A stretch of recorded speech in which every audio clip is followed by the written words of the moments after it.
కోడిగుడ్డు ధర కొండెక్కింది, తినలేకపోతున్నాము, బతకలేకపోతున్నాం అంటూ మీడియాలో, సోషల్ మీడియాలో, ఎలక్ట్రానిక్ మీడియాలో తెగ కథనాలు ప్రచారం చేస్తూ ఉన్నారు. పౌల్ట్రీ ఇండస్ట్రీ గత 15 సంవత్సరాలుగా సంక్షోభంలో ఉంటే ఒక్కడు నోరు తెరవలేదు. వ్యవసాయ రంగానికి అనుబంధంగా ఉన్న పౌల్ట్రీ ఇండస్ట్రీ తీవ్రమైన సంక్షోభంలో ఉంది.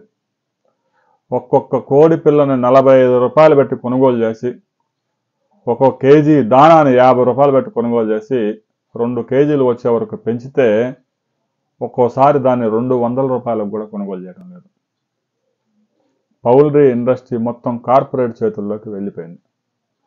పిల్లవాళ్ళే ఇస్తారు, దానా వాళ్ళే ఇస్తారు, కోడిని కూడా వాళ్ళే పట్టుకెళ్తారు. కోడిని పెంచి అది సావకుండా జాగ్రత్తగా పెంచి పోషిస్తే చివరికి రైతుకు దక్కేది ఒక 12 రూపాయలు.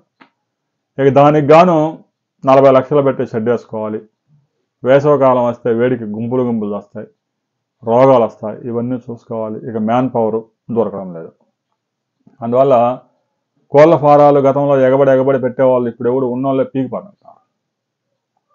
వ్యవసాయ రంగం ఎలాగైతే నాశనం అయిపోయిందో కోళ్ళ ఫారాలు కూడా, ఈ పౌల్ట్రీ ఇండస్ట్రీ కూడా నాశనం అయిపోయింది.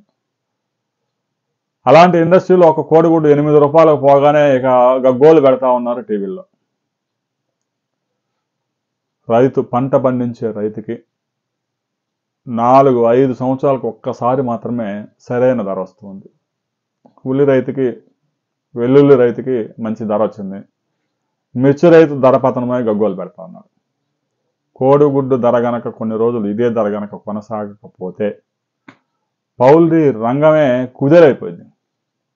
4 రూపాయలకి 5 రూపాయల కోడిగుడ్డు అంటే ఆ రైతుకి 50 పైసలు కూడా మిగలదు. కోడిగుడ్డు ధర పెరిగినంత మాత్రాన గగ్గోలు పెట్టాల్సిన అవసరం లేదు. చలికాలంలో ముఖ్యంగా నార్త్లో, జమ్మూ కాశ్మీర్లో కానీ, హిమాచల్ ప్రదేశ్లో కానీ, ఉత్తరప్రదేశ్లో కానీ, ఢిల్లీలో కానీ, పశ్చిమ బెంగాల్ ఇలాంటి ప్రాంతాల్లో చలికాలంలో కొంచెం ఎక్కువగా వినియోగిస్తారు కాబట్టి దీని ధర పెరిగింది. కొద్ది రోజులు ఇలాగా కొనసాగితే ఆ ఇండస్ట్రీ కూడా పుంజుకుంటుంది. అంతేగాని అట్లా పెరిగిన 4వ రోజే మొదలుపెట్టి కోడిగుడ్డు ధర పెరిగింది, ఇక మేము బతకలేకపోతున్నాం, తినలేకపోతున్నాం కోడిగుడ్డు అంటే, కోడిగుడ్డు తినకపోయినా ఏం కాదు. ఒక 4 రోజులు తినకపోయినా వచ్చిన నష్టం ఏం లేదు. అందువల్ల ఈ ఏడుపు గొట్టు కథనాలు మానుకుంటే ఎలక్ట్రానిక్ మీడియాకు మంచిగా ఉంటుంది. ఊరికే ఎగబడి స్టోరీలు చేయడం వల్ల ఉపయోగం ఉండదు. దీని మీద మీ కామెంట్ చేయండి, వీడియో నచ్చితే లైక్ చేయండి, షేర్ చేయండి, సబ్స్క్రైబ్ చేసుకోండి.